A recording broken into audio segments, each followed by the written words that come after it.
you're going to hit your own personal limit pretty early on. And so being able to offload and delegate that, whether, like you said, whether it's an assistant and a TC, or there's 1,000 ways. Marketing, I mean, there's 1,000 different roles you can come alongside you, but I think you're only going to get so far as you're willing to delegate and grow in this business.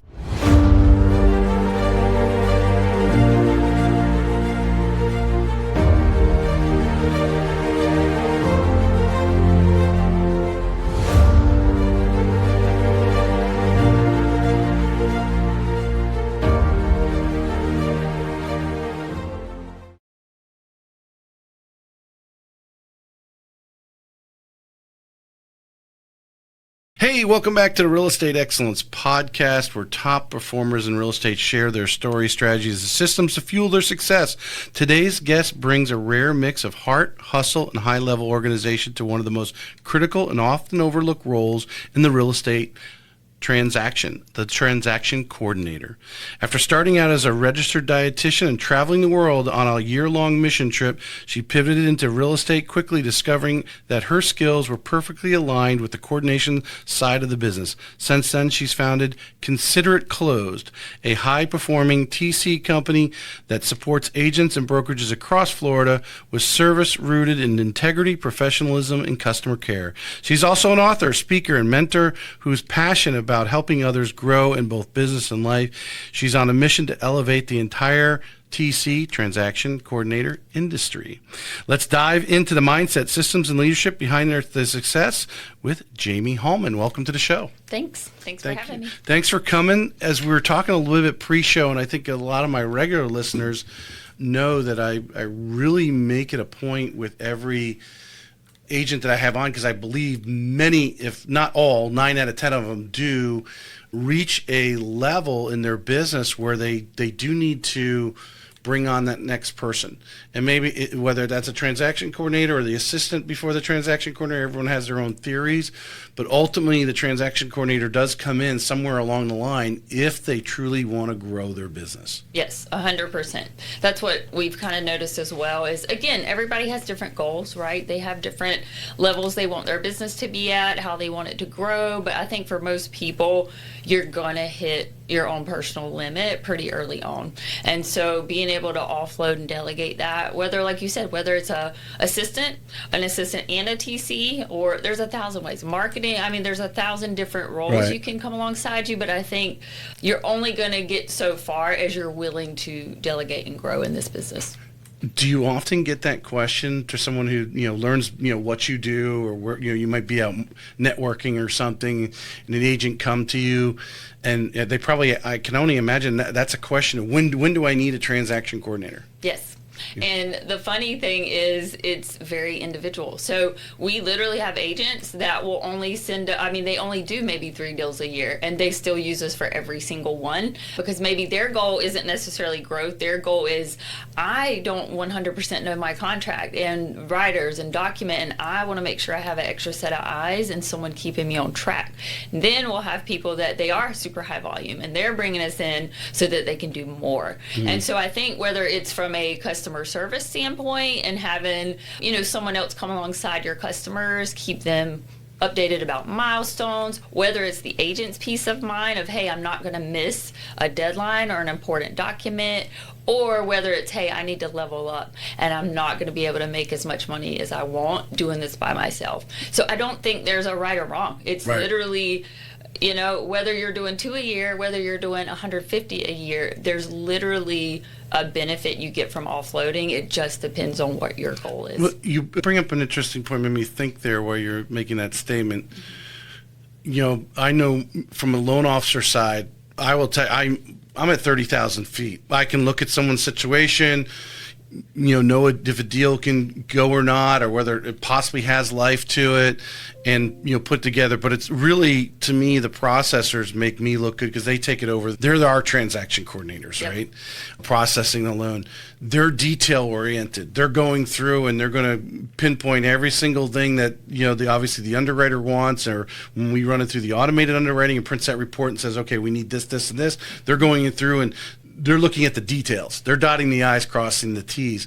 And that's really what a transaction coordinator is doing for a lot of the agents that they're working for. Yes, I'd say we have that detailed, hyper-organized, efficient mindset, which some agents have, but let's be real. I think it's very unrealistic to think an agent is going to be excellent at customer facing and great in, all of those aspects and super detailed and organized. And so it's kind of what I have learned is a majority of realtors tend to be very extroverted. They tend to love talking to people. They shine in that area, but sitting down with paperwork and details, and that just drives them bonkers. And not all of them are great at it. And so we get to be, like you said, we get to be the people doing all the detail, diving into that so that they look really good at what they do. And they get to do what they shine at, Well, we do have a few agents out there that come from they're into the whole process. That's where their background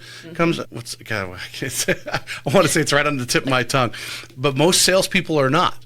Most salespeople are, like you said, they're out there out front. They're not, although they all should know their contract, but really, the details of following up, making sure when the appraisal happens, did this meet the schedule and that sort of thing. They're moving so fast on the surface level and should be more out front facing anyway. Exactly. To really grow their business. They're not making money sitting there studying a contract that they wrote 3 days ago. Yes, exactly. Let's go back a little bit. Tell us about young Jamie. She's 18, 19, 20 years old. What did you envision yourself doing for a career? And tell us a little bit of the story between that gap and then obviously, getting into real estate. Yeah. Well, I think it's not unusual in real estate for you to have started somewhere else. And so for me, I was in healthcare. I started out as a registered dietitian. I've always been pretty logical. And so for me, it was like, okay, what's a great career that I'm passionate about that I can find pretty much anywhere? And I was a registered dietitian. Loved it. I've always loved health, fitness, nutrition. Found out you can make a career out of it. I've always loved helping people. So it was great. I served in a lot of different roles. I taught classes, did education, did one-on-one counseling, worked at a diabetes center.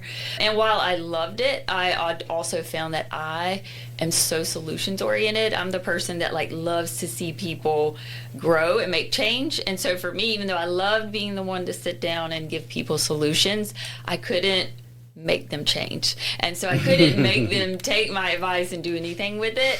And for me, that was a really hard pain point.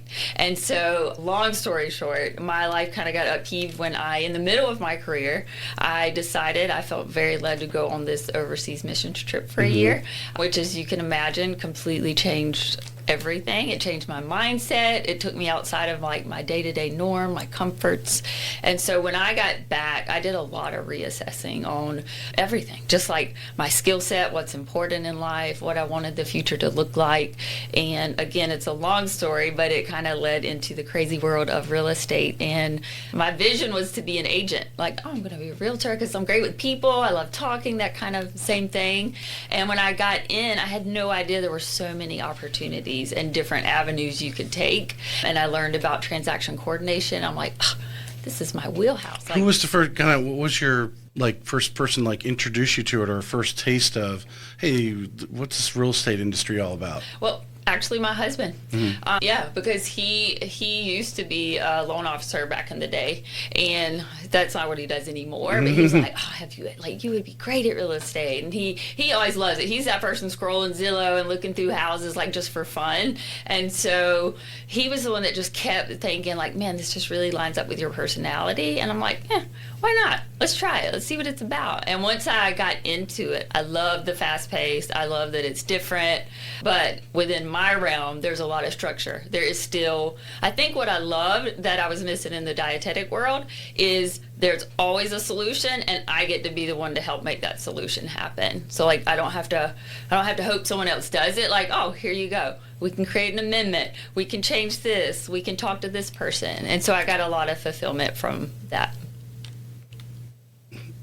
That's interesting. You said, I forget who I had on the other day. We were talking about that is the high that you get because you're part of the you're part of the deal. You're part of making something happen.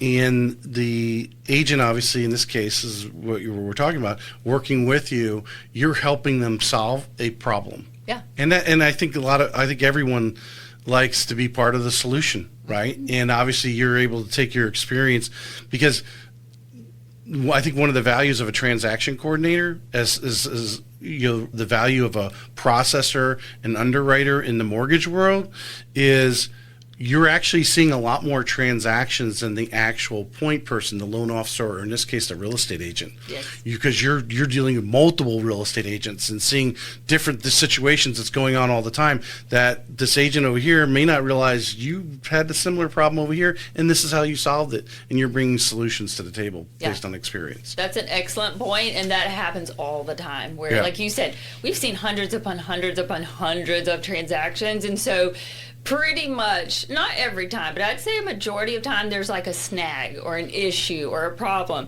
Like you said, we've seen it before with another deal, another agent, another brokerage.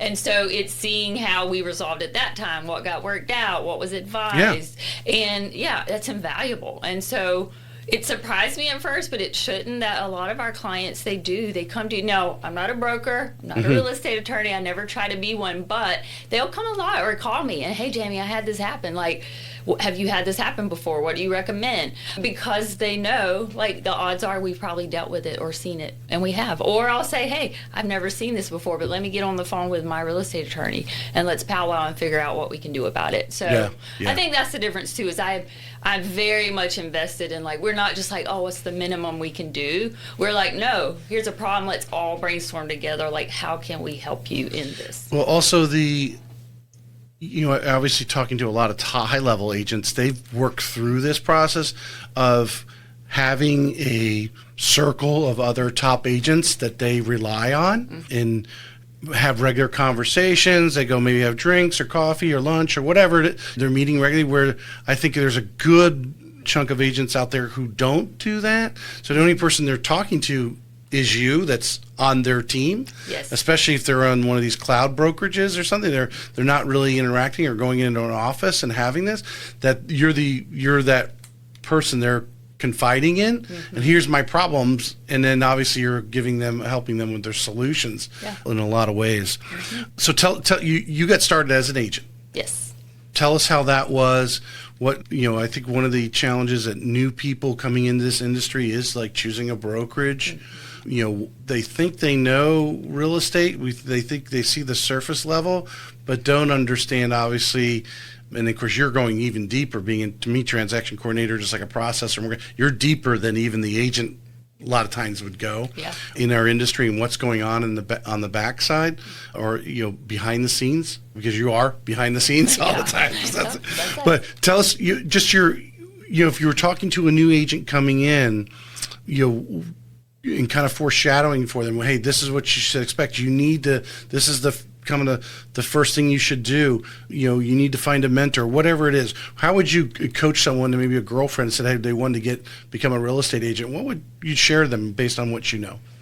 Yeah, it would definitely. I went through the same phase you were talking about. I had a certain vision of real estate that it changed quickly.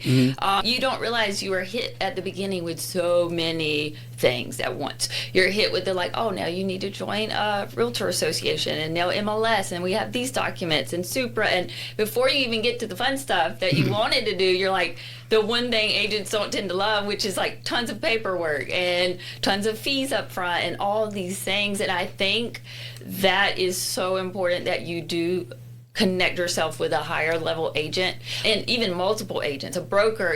Go to your broker, go to anyone that's been doing this a while, and buddy up, because I've never met one that's not willing to talk to someone or give them advice or come alongside them. Because if you try to look at everybody as your competition, I think those are the ones that falter. If you're just looking at everybody like, here's the pie and there's only so many pieces, those tend to be the one that burn out bright, honestly. But the ones that look at this is like, hey, we're all in this together. There's plenty of business for all of us. Let me go glean from this person that did has failed many times, so that I don't have to do it. I think if I had had that, I would have had a much different experience. But as I was new to this area, I felt like a lone wolf, and it was overwhelming. I felt like I got bogged down in all the details and all the learning before I really got to like get out there and experience some of the fun side of it. Well, what's the important, if you think about it, I don't know, everyone says there's 12,000 agents registered with NEFAR or whatever. Yeah. If all 12,000 of them were actually actively,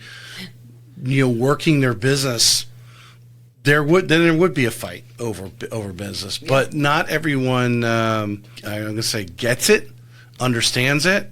Is as a new person coming in, what is the first thing I should do? How do I work my circle of influence? How am I going to get that first deal? Do I need to join a team that gives leads, to get started, so I can get some hits under my belt and understand what that actual process is? That would be the challenge, I know, for me, because I like to know what's behind the curtain, right?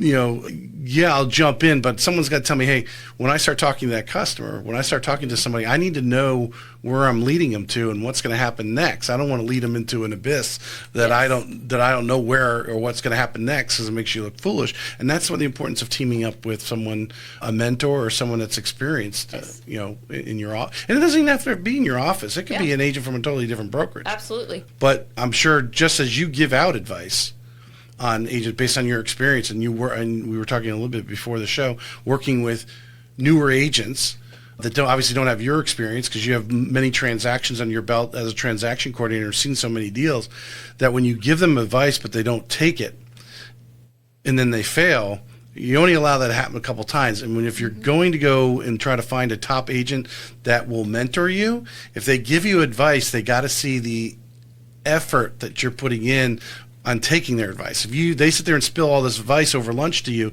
and then you don't do anything, don't expect to get any more advice from them. Yes. Yeah.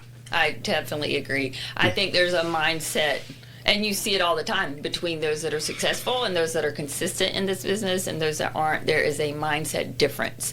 And so, we can always tell when we're working with newer agents and we're saying, hey, did you realize this, XYZ, or you might want to do this, or we might need an amendment here. You can tell the difference between an agent that's like, oh, I had no idea, explain that to me, let me know. Someone that wants to know versus like, oh, no, we don't need to do that. Let's just, basically it's, do you want to do the bare minimum? Are you just trying to go get to that paycheck? Or do you want to excel in this field? Yeah. Like, do you want to be the best advocate you can for your customers? And for us, for our company, I've actually learned, like, not everyone's a great fit for us. And that first mentality, we're not going to work with you very long, because there's not that, our name is also tied to their business. And so we want to make sure that this is a collaborative effort. And so as long as you're willing to learn, you're willing to do the right thing, you want to grow, you want to do the best for your customers, you're going to do great in this business. Tell us a little bit about how I'm going to use the word intake, a new agent.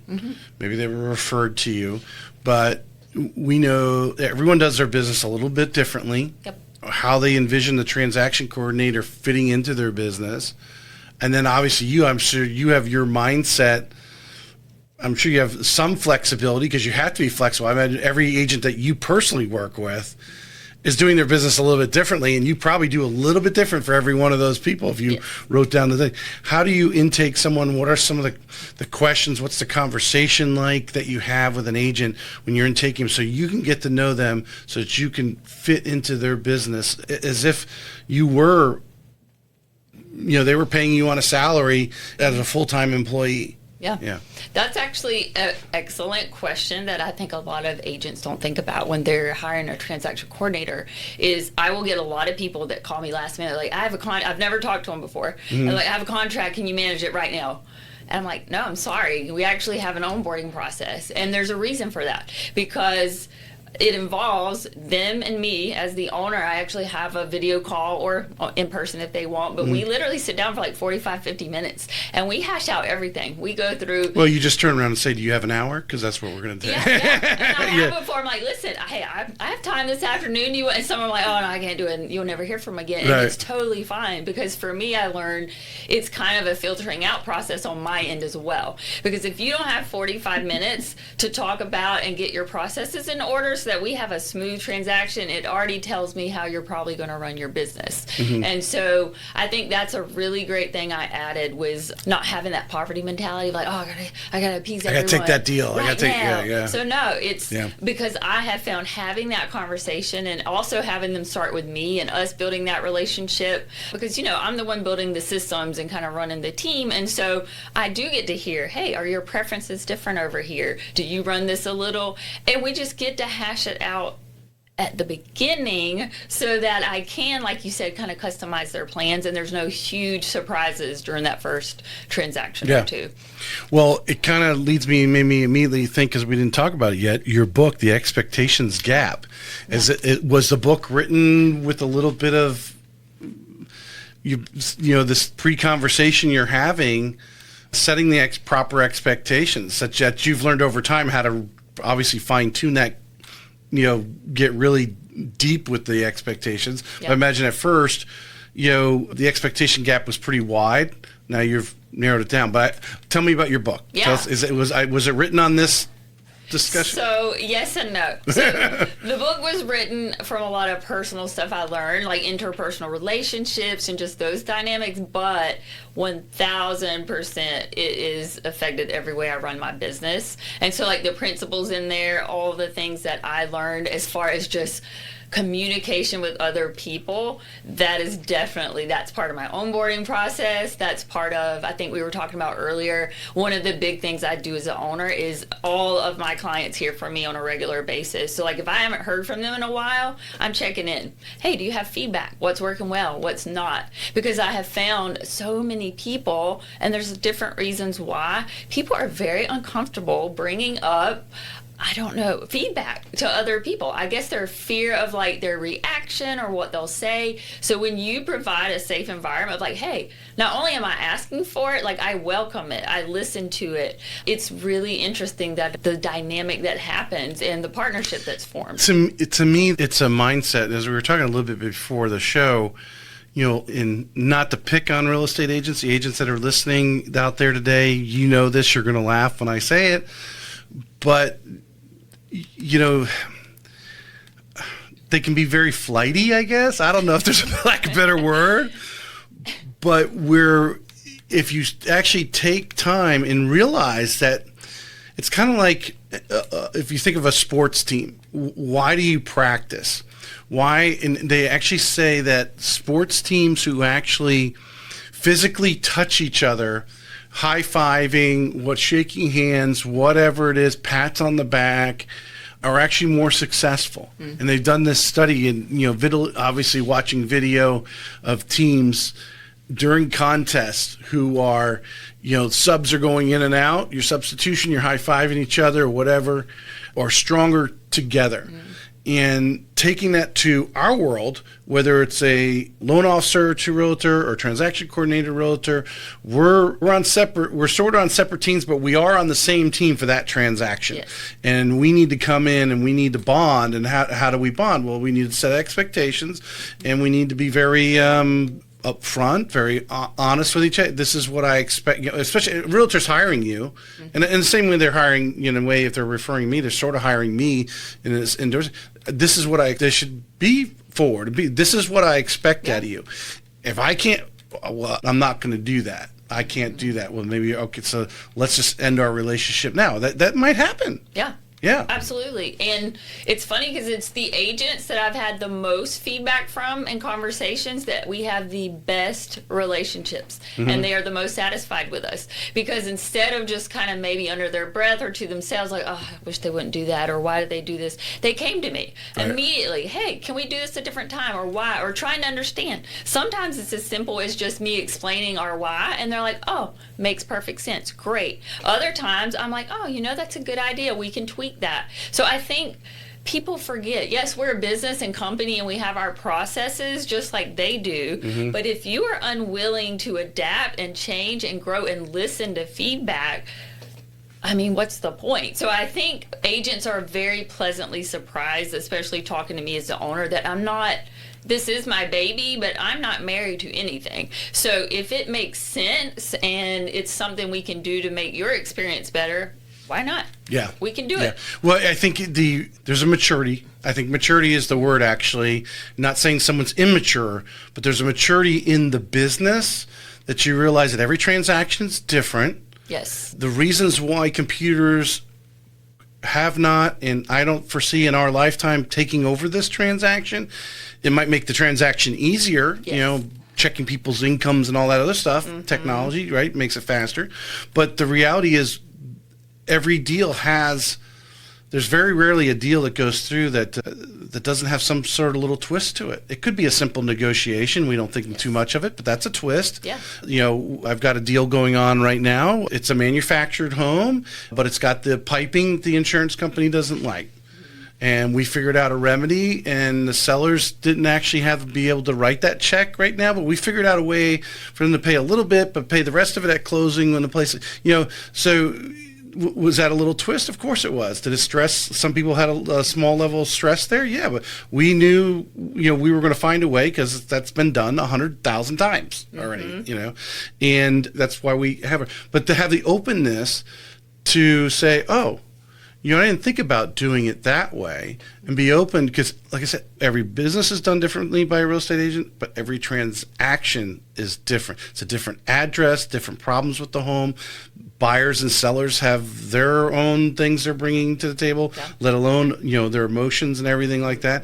And let alone, I'm sure you've dealt with this, some of our real estate agents have some emotions that they get involved in. Just a little bit. Yeah. Just a little. And that's the aspect I don't think people take into account is as a really any real estate partner, whether you're dealing with title or lender or our side, we are dealing with several personalities and preferences and people going through different things all at one time, and that is going to impact how you communicate. It's going to impact how they communicate to you. And so we just had a deal literally this week where on closing day the seller died, and so you're like, what? And I mean, we see crazy things all the time, or our customers are going through that has happened. I've had that happen in my 20 years, where someone in the transaction passed away in the middle of the transaction. And it pauses you, because you can, in this industry, it can be very easy to all right, we're just going through a deal, another transaction, but it's that, and that's something I instill in my team is remember,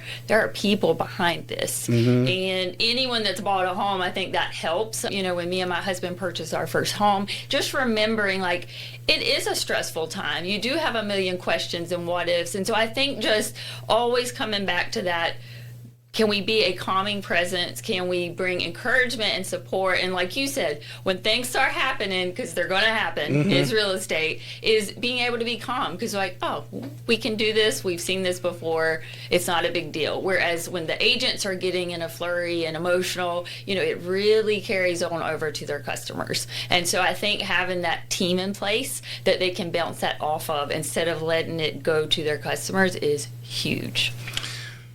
Share with us to humor us. We need some good stories. I'm going to draw some good stories out of you, because stuff happens in real estate, and we've all been there. And the thing is, don't think when something happens, for the listeners, agents out there, when something really crazy happens to you, obviously it sets you back. It measures your grit. I always talk about grit on the show. There's a level of grit that every real estate agent has. Hopefully today you're still in the business and you laugh about that day that stupid thing happened, but it happens all the time. Tell us maybe something that's happened recently that's on the top of your mind, or something you like to tell at cocktail parties every time someone asks you this sort of question, just to humor us. But something recently crazy. Obviously, maybe you had to step in and help the agent out in a whether it was a negotiation or how to solve a problem, like, hey, we got to get the pipes replaced, or the insurance is going to be $5,000 a year, whatever it is, to help solve the issue. Because there's the other thing we don't talk about, but obviously some of the challenges in negotiation or solving these problems is there's legal and compliance issues that we have to learn how to navigate through. Yeah. So tell us maybe something that's on the top of your head, if you have a story that humor us a little bit. I mean, we see stories all the time, some that aren't so cut and dry. I mean, one time we had a vacant property. Literally, I think we may have just gone under contract on it. I think. and found out someone was squatting in the home. Oh, lovely. And so it had to all be paused for a very long time while we could get that worked out, all the way to, like I said, just really, really ugly divorce situations, even with our own customers, where like one of them stops the deal because they're going back and forth, and one's just so angry by the end, they're like, I'm not going to help you in this sale. To insurance things, that's a big one. That happens all the time, where everyone's happy, but then there will be, like you said, piping or some issue where, now we have this whole. So here's the thing is I won't say there's always a solution, because sometimes it's just not going to work out. Sometimes it just needs to cancel and it's not the best decision, but there is typically always a solution. Now, that doesn't mean everyone's going to take it. Right. But there has I always say the goal at the end is you have someone who wants to sell the house. Yes. Someone who wants to buy the house. At some point, the agent has to guide them to two agents, if there's assuming there's two agents involved, guide them to some sort of agreement. Are they going to be jumping up and down that this was the perfect deal for them? No, but I think that the term is like, as long as they're 80%, you're good. Yeah. Because there's a negotiation part, or they think that should be repaired, but they don't think it does, or they're going to give you so much for that repair. Those things are going to go on. Bottom line is, your job is as an agent is to get them to come to some sort of agreement that's satisfactory. They might not be totally happy, but it's satisfactory. Yes. And I think that really is the bulk of the agent's job that gets overlooked, is setting expectations, like we talked about, which involves upfront communication of their goals. Why are you buying? Why are you selling? And then when the negotiations come, because they're mostly always going to come, then that's your job also to set realistic, like, hey, this is actually quite reasonable what they're asking, or based on your goal, this still is a win, and here's why. And so I think sometimes when agents take a back step and they're just like, okay, whatever you want to do, here's the problem, you just let me know. I think that's when we're not doing our customers a good service, because it's your job to help guide them, educate them, and then center them back to their goals and what they're getting out of this moving forward. And again, there are times where the best thing for them is to cancel, but I would say a much larger majority of the time, moving forward with a creative solution is typically in the customer's best interest, because like you said, something brought them to put the contract on that house to start with. You brought up I lost it there. You brought up a point, and I want to listen to you finish, and it triggered a thought in my head. Maybe we'll come back here in a second on there. Oh, it made me think, if you're a newer agent listening to this, and you don't have a lot of transactions under your belt, but the reality is some of the most experienced agents out there come upon new stuff all the time.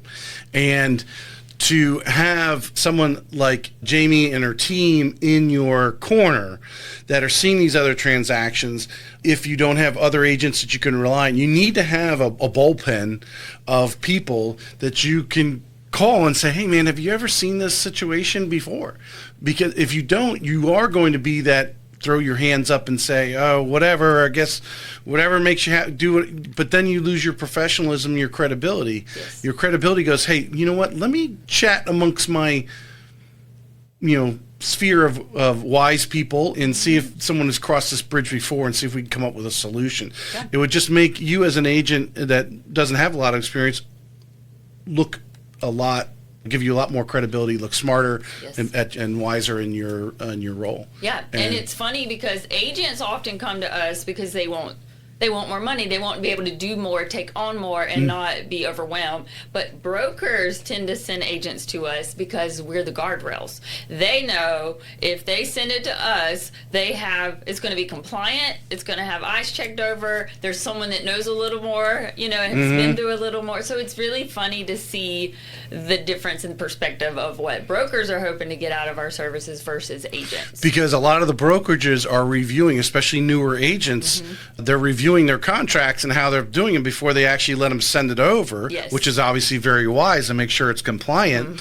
I doubt every brokerage has that guard up, but knowing that you're going to do that service for them, to go through it and make sure everything is compliant, is a huge relief, especially for a boutique brokerage or mom and pop shop or something like that.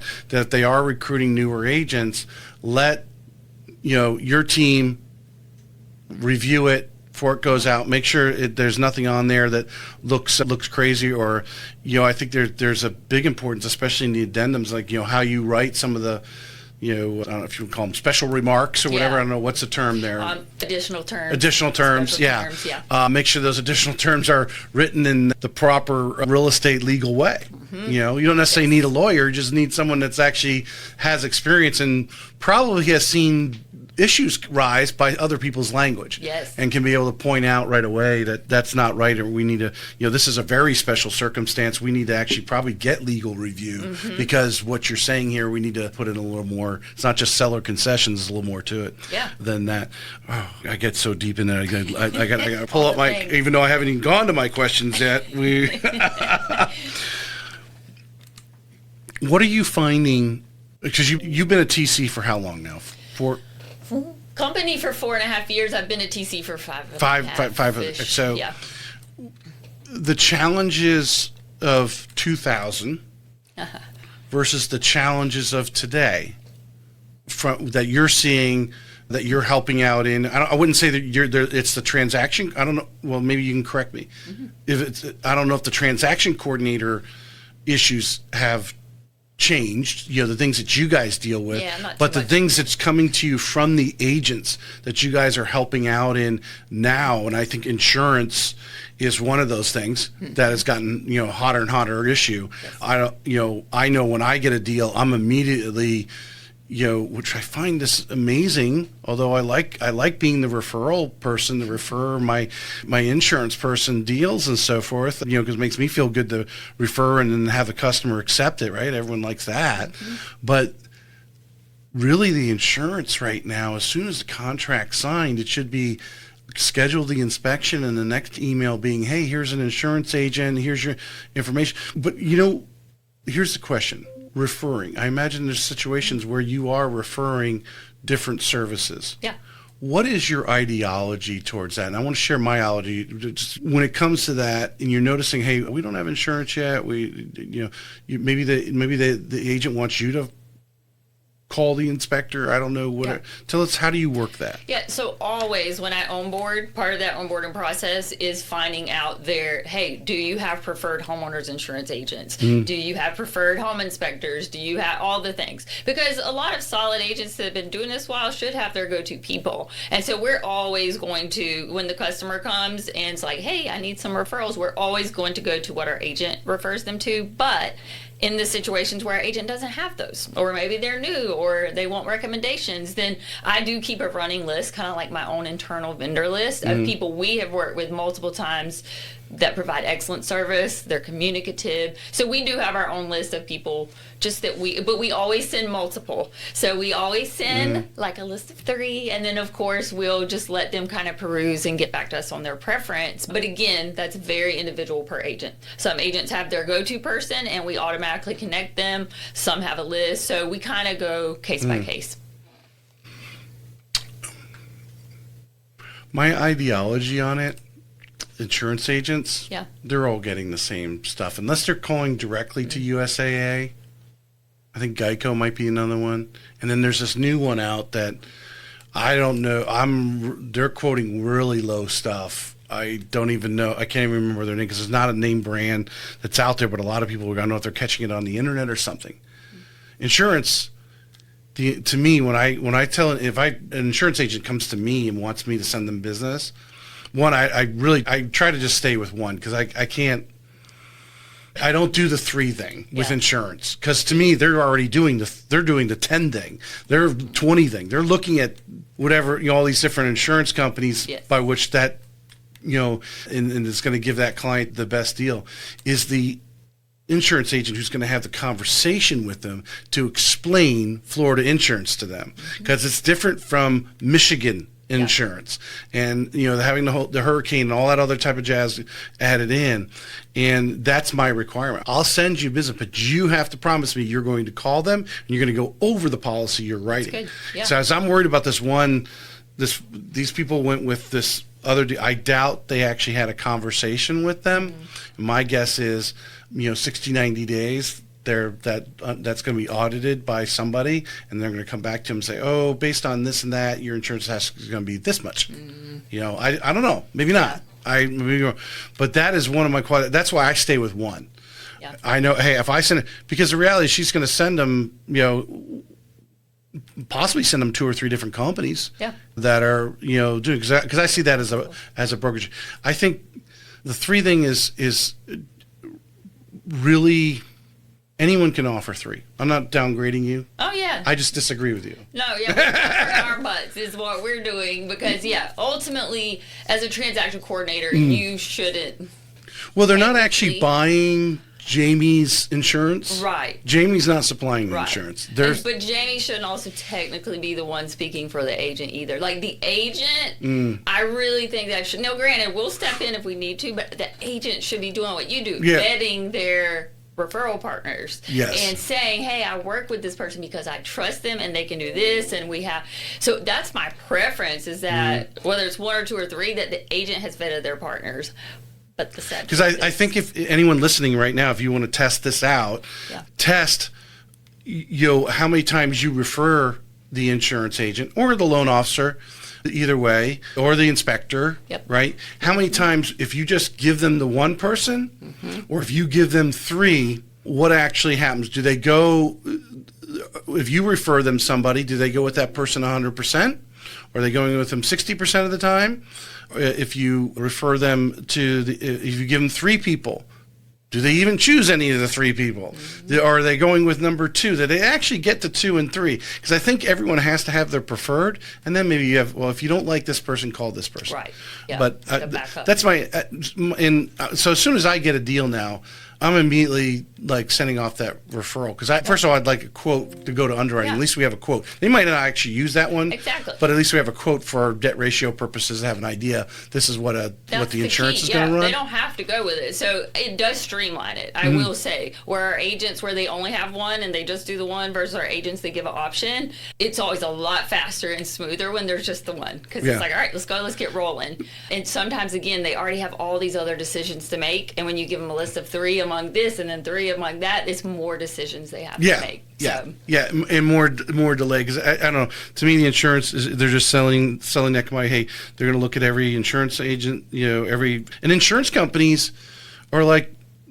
Well, I mean, most people don't realize that mortgages is sort of the same way. They might be looking at a certain type of client.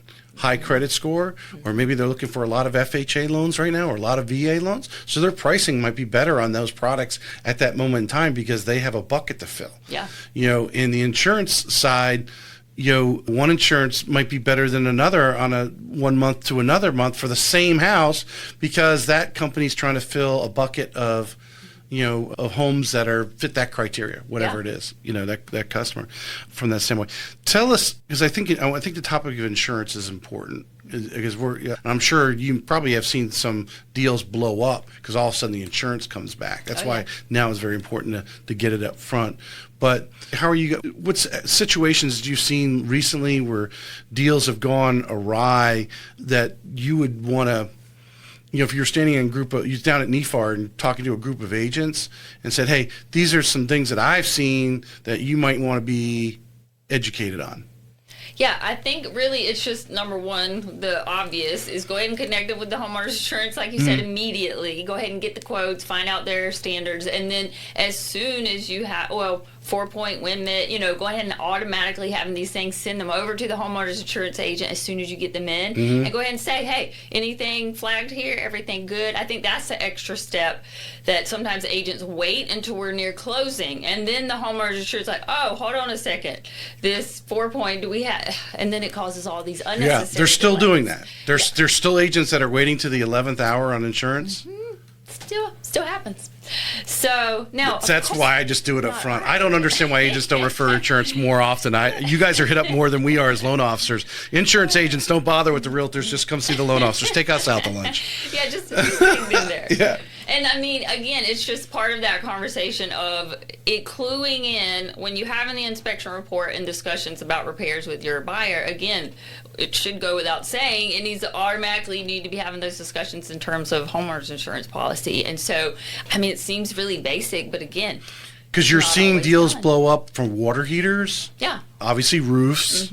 I imagine there's, those they're looking for the insurance companies now today have so much data and probably growing every day. They're getting more and more access to more and more data on every home because you need a permit to replace the water heater. So they see that. Yeah. So a great thing some agents are doing now up front, like let's say it's an as-is, for example, they're writing in, no repairs will be requested other than what is required for insurance. Or a seller will make any insurance required repairs or stuff like that, which that's been kind of nice because it already, before we get to that point, Sets expectations. And so I love that because then you have a lot more negotiating power when something comes back and it's like, oh, it's going to be $5,000 for this. Like, hey, but we already discussed this. We knew it could be a possibility. So again, I think that goes back to educated agents who, okay, we know this is a potential pitfall. Let's go ahead and have the discussion with our buyer and seller at the onset so that if something does get flagged, it's a much smoother, quicker negotiation process. Yeah.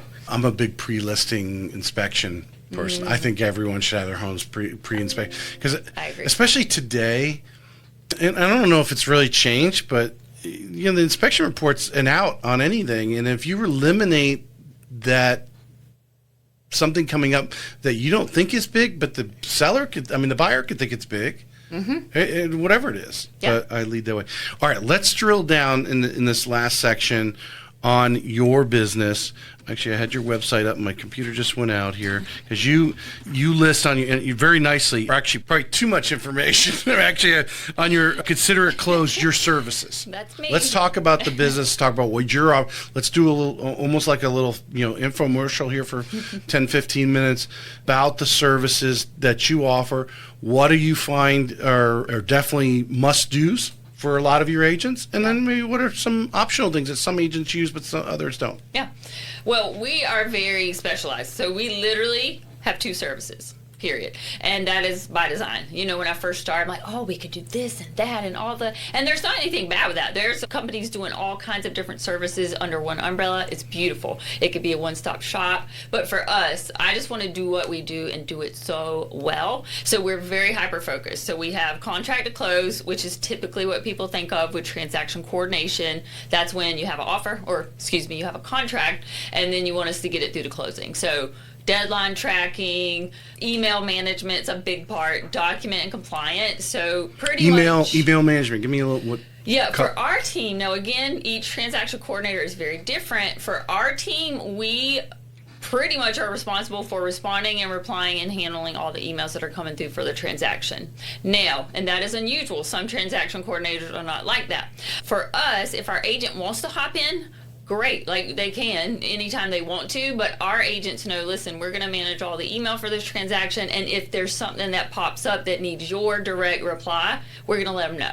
And so that's a huge relief from agents because when they're out and about 6 hours a day, they don't have to worry if an important email came in or a customer's waiting. We're going to ping them and tell them, like, hey, appraisal didn't come in. Let us know what you want to do. So email management for us. So are you having you making sure the client, maybe the agent CC'd or vice versa, you're yes, CC'd on 100%. Everything?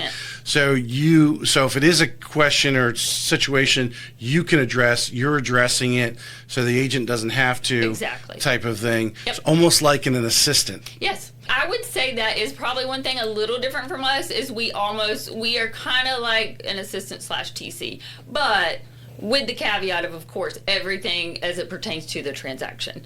So we're not going to help with CRM and stuff like that. That'd be more of like an admin role, but within the transaction realm, we do a lot.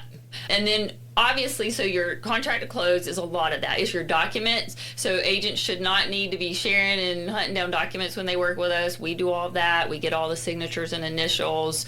Again, all the reminders, all of the ooh, this is important.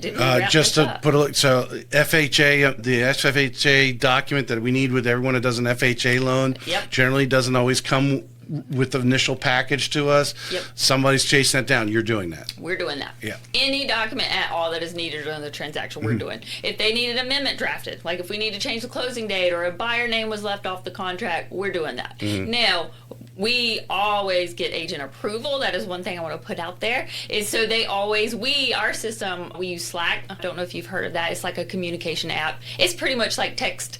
And so we'll just drop it right in Slack. Here's the amendment. All the agent has to do is give us a thumbs up or something to know that they saw it and they're good with us sending it, and it it goes out. So they don't have to worry about that. They don't have to worry like, oh, did I get that amendatory clause? Did I get that amendment signed? Because we do all of that for them.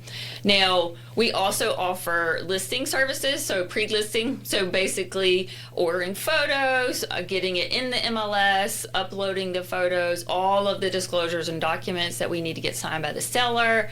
So pretty much everything you need to go live on the back end. How many are using that service? Do you have a lot using it? I'd say about, if I had to guess, 30 to 40% of our agents. Yeah. So it just depends. Some of ours are really heavy listing and they use us for all. Some that maybe only get one listing a year. It just kind of depends. But yeah, I'd say a good chunk. And then what's a little unique about us is we have. Are you able to see the agent's schedule? You guys share? Because obviously I imagine if you're doing the listing side too, you're scheduling the photographer, but you want, a lot of times obviously the agent wants to be there. Yes. So you got to look at, see their outlook and, is that a time that's convenient versus having to, are you free this day or no? Right. And all the rigmarole. Yeah. So that's why I created the lovely intake form. So anytime they want us to manage a contract or a listing, it's like a 2-minute. I've literally tested it because I was like, we've got to make this easy. A lot of it's dropped down, but it's stuff like that, like who's going to be there for this so that we'll know who to coordinate with. Like, do you have a preferred photographer? That kind of stuff. So that we can, as soon as we get it, we can just go rolling. Now, we will always confirm with seller, even if it's a vacant home. If anytime someone's going to that person's property, we, of course, make them aware. Yeah. So even if it's just the agent, we're still going to notify the seller and make them aware. But yeah, we get a lot of that front end stuff from our intake form so that we don't have to constantly. This is a very interesting service you're providing. I did not even realize this was out there. I'm sure you're probably not the only one that does it. Yeah. But you got the idea or envision somewhere along the line. But there are, again, going back to the agents that need to be forward facing, if they are carrying a lot of listings, because I'll see them post, I got 3 listing appointments today. Okay. I mean, if you've got that many listing appointments going on, there's a lot of tracking, and it's great to have that pseudo assistant, which is basically what you're making sure, hey, that's because we're talking to, if I had that many loans in the same day going, I would have to sit down and separate my mind and what this person told me versus what that person told me that other seller told me. Yeah. And then, okay, did I order it for that one? Did I order it for this one? Did I, and they're running around. Like you said, they're not sitting in front of their computer all day. Nope. They need someone like that to say, okay, hey, all right, you got listing number 1, great. Go on to listing number 2. I'll go ahead and get these things going. And by the end of the day, all those things are cleared. You have scheduled for photos and all that other stuff. Yeah. And you can almost always tell when a transaction coordinator has been involved in the listing or a really solid listing agent, because when you go to the documents, you've got the survey, you've got the seller's property, you've got everything you need is completely filled out. So we love seeing transaction coordinators on the other side, because like, oh yes, I'll have everything I need. Another thing people don't think about in the listing process is if it's a condo. Oh my word, you have all those condo docs. So we go ahead and get it then. We don't wait until we're under contract and we're scrambling. We go ahead and contact the association. We start gathering all those documents up front. So bless you, because she knows where those documents go. The lenders need those documents, and the faster we have them up front. And I will say this, as I've said on other shows, when it comes to condos and lending right now, there are lenders that don't really want to lend on condos, where there's others. Here where I'm at, we have a great condo team, and condos have extra little twist to them. They've always had twist to them, but now there's extra twist with, have they had their appraisal done recently? Is the insurance match the appraisal? Make sure the whole complex is insured properly. Yep. Those are problems that we've had arise where other lenders have dropped and just said, no, man, we ain't doing it. Yeah. Other lenders like, yeah, no problem. So knowing those lenders, but because the important thing is getting those documents up front, the financials and everything, make sure there's no issues. Yes. And then even over that, one thing people don't think about is, so like in Northeast Florida, when they're using real MLS, there's rules around that. There's rules around when that listing agreement is assigned, when you have to put it live in the market. And a lot of agents don't know all these rules. Coming soon, how long can it be in that status? So we know these rules. Yeah. So when you're working, they get the little nasty call from the MLS. Yeah, there should be no nasty MLS violations. situations because Yeah. we know the rules and we honor them and we frequently remind our agents of them. Yeah. So it's just that, again, it's that peace of mind. Not only just, oh my gosh, I don't have to sit here for 2 hours and put this listing in the MLS myself.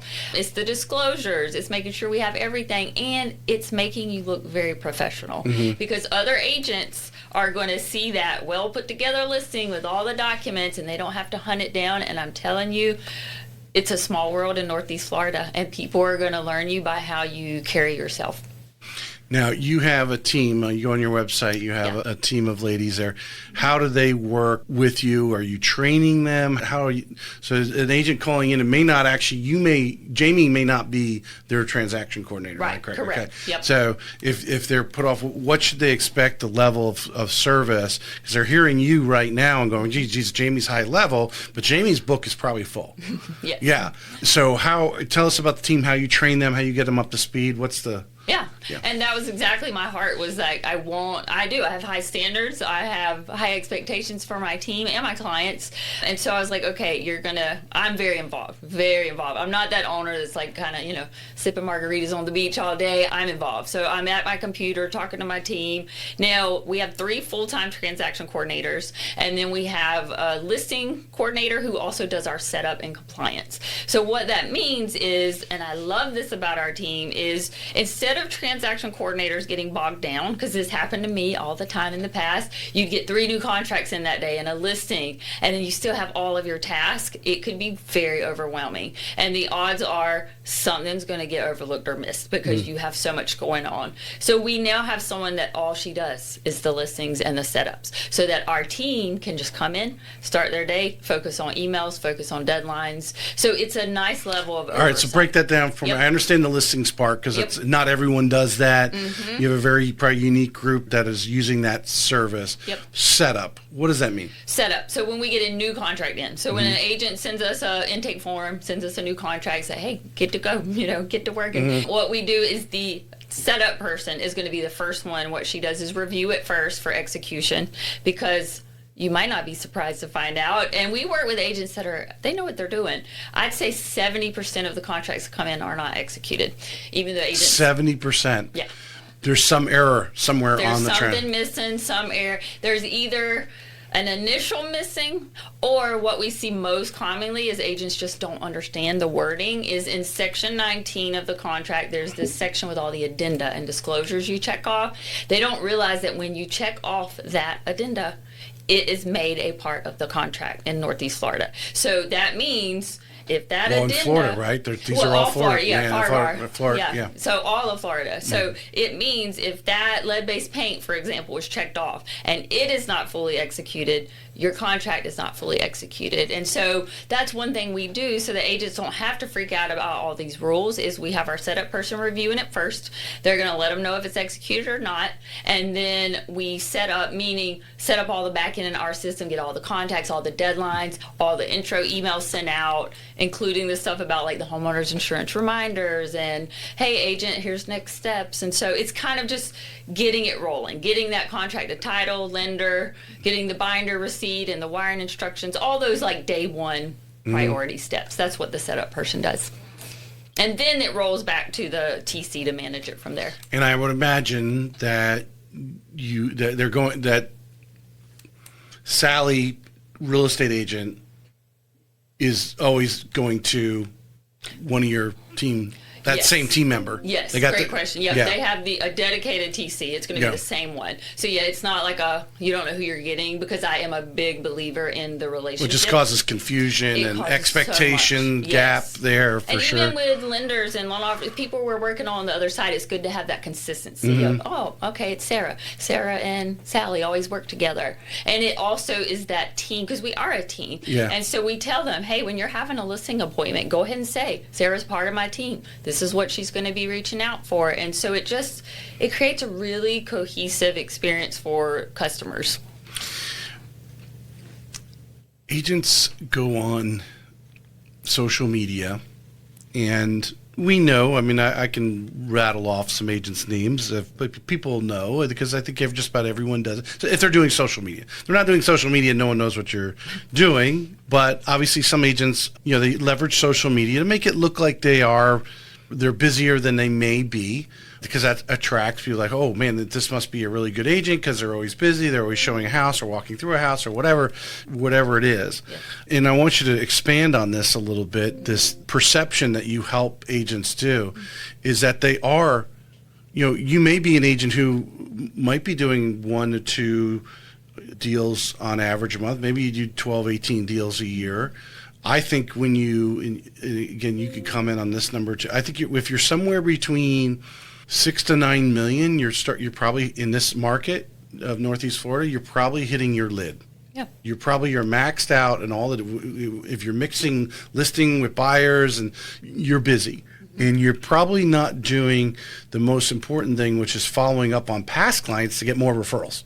100%. And anyone that can coach you, and I've had several people on that say they can coach these agents from that 6 to 9 million to 15 million. 15 million is about the next step when they probably need to bring on a second person or something, and whether it's an assistant or another transaction, whatever it is.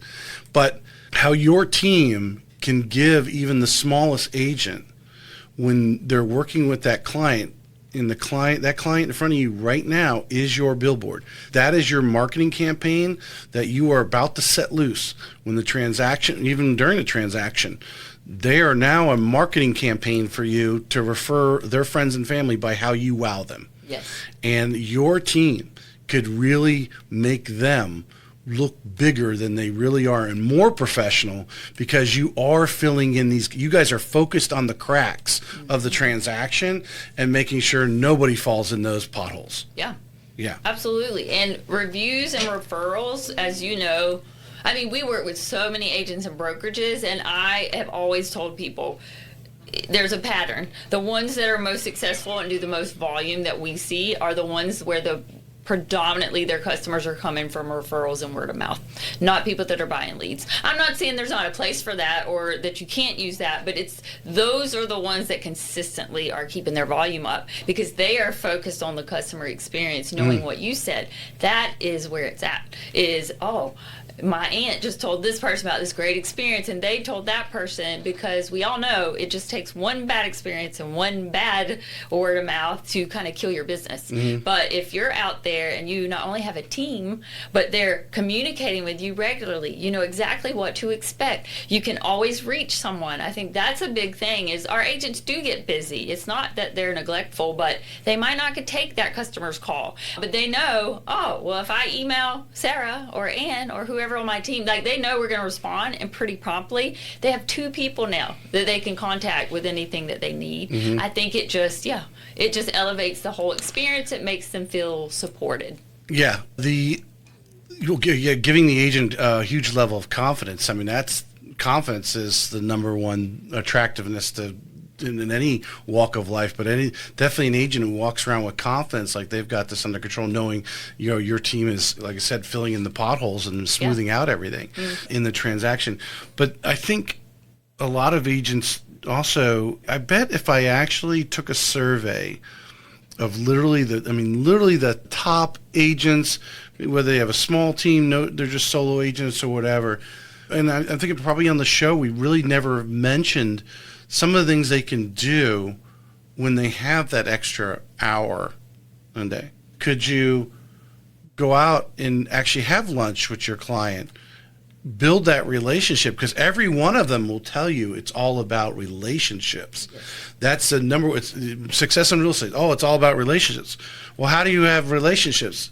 It's not just meeting them at the house and showing them the house. You need, breaking bread with people. That's part of building a relationship. Spending a few minutes just to, chit chat about their lives, what's going on, their, good, bad, or indifferent.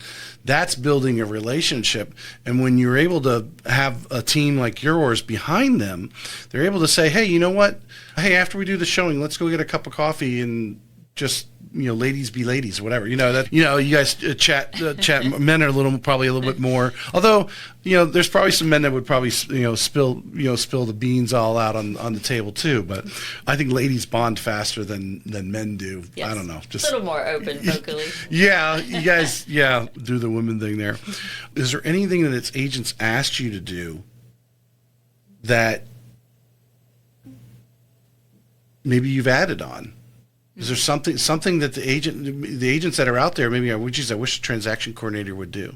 Do you have anything? Yeah, absolutely. Because I am so big about feedback, I get suggestions all the time, and some I've had to say, great idea, but it's too much for us to take on, and here's why. Right. But there's several things that we've either incorporated into our normal plan, or more recently, I think about a year ago, I created an additional package type. So we have like our essential package, which is our contract close, you get all the stuff, but we now have an elite package based on certain feedback we'll kind of custom brand our email signature to their branding and logo so it looks more cohesive. We send out review requests that are, the agent gets to choose the wording and template, but we literally text them, email them, we follow up in a week, look on our sites to see if they left the review. If they didn't, we follow up again.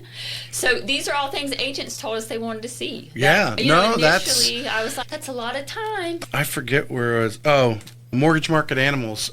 Few years ago, I was going to their seminars, and that was one of the things they talked about. And especially, as a loan officer, or if you have a loan officer assistant, which is basically you're being a real estate assistant in the transaction. Yeah.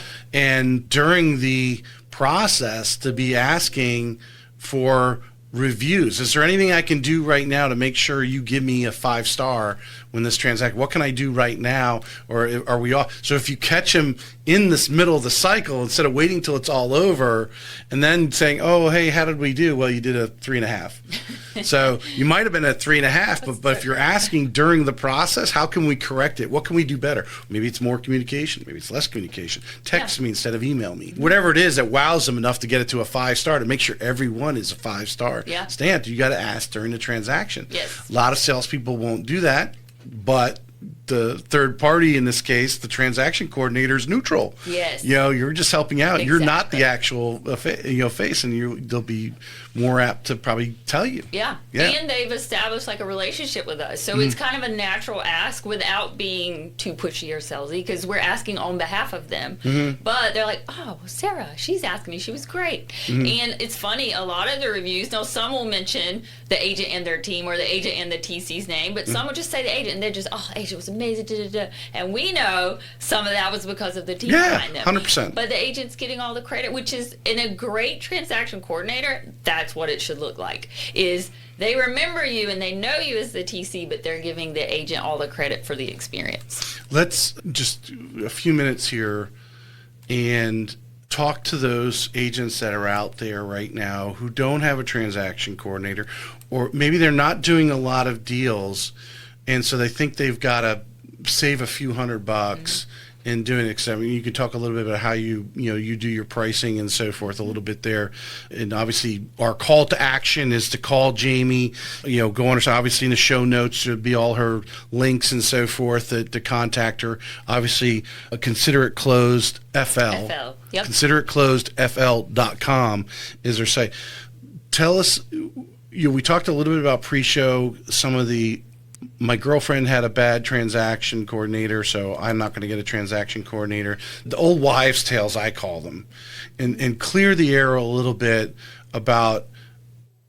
I think we talked enough today about why they should have a transaction coordinator. I think anyone listening today would be like, oh man, I'd love to have someone that does all that stuff for me. And to me, it's a very nominal cost for what you can now take that time to be doing, following up with past clients and so forth to get another deal. But tell us a little bit about some of the kind of misconceptions and so forth, and clear them up for us. Yeah, there's quite a few, because I've had a lot of discovery calls. You'll hear all the reasons why, for or not. So I think one big one is I'm not busy enough. I don't have enough business. They think this is for just the top agents that are rolling out deals every month. And again, I would say a big caveat to that is, like we said earlier with the guardrails, no, especially if you're not experienced and you're not doing a lot of deals, the odds are you're going to come across a lot of scenarios you've never dealt with. So having someone, it's that experience and that expertise of, we don't know everything, We know a lot. And what we don't know, though, we have real estate attorneys. We have people. We have partners we've worked with for years that we can reach out and get clarification on. We have great brokerage relationships. While they can continue doing what they need to be doing. Exactly. Yes. So you don't have to sit down and try to hunt down your broker and hope you have a 5-minute conversation. Hey, come to me. Let's brainstorm and let me help you figure it out. So I think that's a big thing when you're low volume or new, is that misconception of you're not just getting us to offload, even though that's the biggest advantage. You're also getting a second pair of eyes, someone that knows the contract in and out, and someone that can kind of protect you and your customers from the things that can stumble you that you don't even know that you're doing wrong. And then I think on the flip side, what I hear with people that are very organized and detailed are like, oh, well, I want to be in control of my whole transaction. Like, I'm doing great as it is. I got this.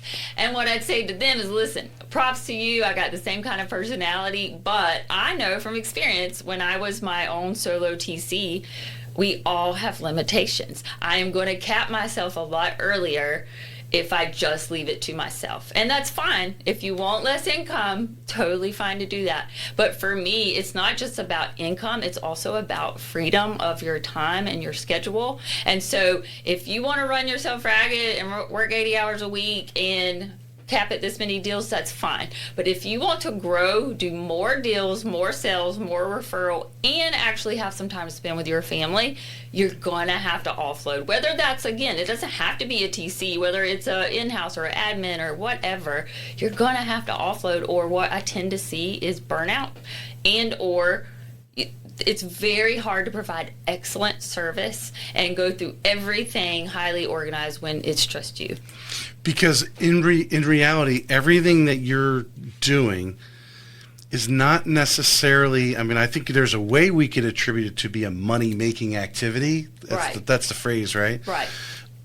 But it's what you, the contract being correct is expected. Not going to get you more business. Exactly. They don't go, oh, wow, you have a really great contract. I need to refer you. Such a great versus a poor contract, like they've seen another contract before. Making sure things are done at a certain time. Most people you're dealing with are not going, oh, yeah, I remember when, I did that last transactions and things weren't done on time. They don't, but they respect that the times that were scheduled for this transaction are being done on time, because I assume if you set time that, hey, this has to be done by this, that people are operating on their behalf on a schedule, and then the transaction coordinator is all over it, making you look good. That is an expectation that's expected. Yep. So you never need to deliver it with excellence. It's when you don't deliver it with excellence that all of a sudden someone goes, geez, maybe you should have had a schedule for that. Maybe you should, that's when the buyer starts, or the seller or whatever, they start questioning. They don't know any better. They don't know what they don't know. I mean, some maybe have done enough transactions to say, oh, my agent over here, they did, after you have wowed them, they probably do remember that, though, but from that situation. But 100%, I mean, you're out there right now. Tell us a little bit, how friendly it is to use a transaction coordinator. I don't know what you charge. I have no idea. If you want to get in detail, maybe you have different pricing things a little bit. I imagine you do your by transaction, right? That's the common way. Because maybe some agents don't know how that works. Yes, and it does vary greatly. So I always tell people, interview transaction coordinators. Like, it doesn't hurt my feelings at all. Much the opposite. And it doesn't happen a lot. But when I have someone saying, hey, I have a couple calls with different transaction coordinators and you're one of them, I'm automatically like, oh, this is a good fit. Because I'm like, they take this seriously. They're doing their homework. Right. So I am open. If you call me or text me, I can shoot you out our detailed pricing list. The only reason I'm not going to give it is kind of complicated because we have different packages. And then one thing we do, I know that is unique, is I actually offer discounts based on, like, if it's a cash or land deal, you get a certain discount automatically. If it's new construction, you get pretty steep discounts. Now, I know some TCs don't do that for a variety of reasons. For me, I already know. Now, yeah, that cash deal could turn into a pain in the butt and it could drag on and be complicated. We all know this, but we also know there's not a lender involved. So there's going to be a little bit less, communication. Maybe not even an points. appraisal sometimes. Yeah. So we try to be, I'm super reasonable about, I think maybe because I was a realtor before, of just like, hey, if things are going to be just a little less on this side, we're gonna honor that. And then if you want to lead, if you want higher customizations and things, it's a little extra cost. But the thing is, it's a flat fee, whereas you can make potentially, thousands and thousands of difference depending on the purchase price. And there's no cancellation fees, which is still craziness. So we have gotten literally to the closing table. It's not often, but we've gotten there where something just awful happened and they had to cancel, like day of or day before. So the deal didn't close. We did everything.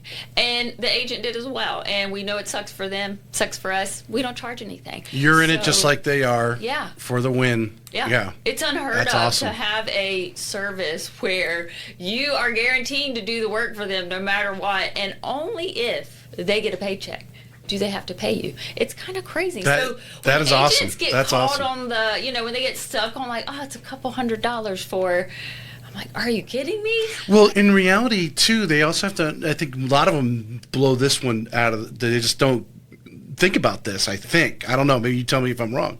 You're 1099. You're getting a gross commission. That's like me getting, I'm W-2. They take out my taxes. They're not taking out your taxes. Yes.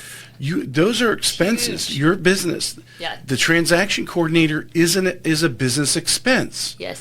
So you're getting all this help, looking great, feeling good, being confident, delivering a high level of service.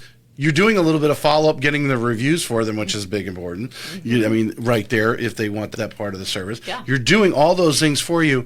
And, you're reducing what you're actually taking home. But be honest, you either give it to you or a good a portion of that's going to go to Uncle Sam. I mean, whatever. Yeah. There's some percentage in there because now you reduce what Uncle Sam, what you're showing you actually made after you cut out your expenses. And the transaction coordinator is an expense of doing business. And a large thing people don't think about, brokers do. We work with boutique brokerages. Sometimes we work with the entire brokerage. Sometimes we work with a few agents. A lot of people, the transaction fee that the brokerage charges can be used to offset our costs completely. And I know many agents do that. Now, some don't charge any fee, totally fine, and it'll come from their commission. Some charge our entire fee as a brokerage transaction fee to the customer, and then it's a part of just their admin. It's a and their pass-through. cost. So it's almost, you could literally not pay anything from your commission. So I think a lot of it is just lack of knowledge. I think people don't understand, and like you said earlier, I don't think they always connect, like, oh, well, what you're doing is not making me money. But in reality, it's like you said, it's what you're now doing with that time, but also the word of mouth is probably the biggest for me, is when they have those great experiences, if you even get 1, 2, 3 customers from that customer because of that experience. So I think it's the... Oh, it tenfold pays for itself. Yeah. And I think also, one thing when you were going through there made me think also, you may be an agent that was referred by somebody, but that person, they went through the transaction with you, but they may not really like you, but they may have liked your transaction coordinator. It's true. And that's why they'll refer you, because the hey, you Sally as the real estate agent, you Cindy or Jamie as the, make sure you ask for Jamie to be your transaction coordinator, right? Because they actually built it better. They liked you better than they did the real estate agent. Sometimes. Yeah. Yeah, because that's our aim, is take the emotion out of real estate, but always polite, always friendly, always helpful. Even if, let's say it's the co-op agent and they're kind of, maybe they got an ego, maybe they're kind of grumpy about things. We're even like, hey, how can we help you? Is there anything that's our MO. Personalities, clash and everything. Exactly. And then sometimes you realize that and you're like, okay, let me not do so much talking. Let Jamie do more talking. They're getting along with her. So let's get through the deal. Exactly. Yeah, 100%. Let's get through the deal. Everybody's happy. I appreciate you coming on today. Yeah, I hope we enlighten some people out there, because I really do believe if you're going to be successful this is episode 287, I think.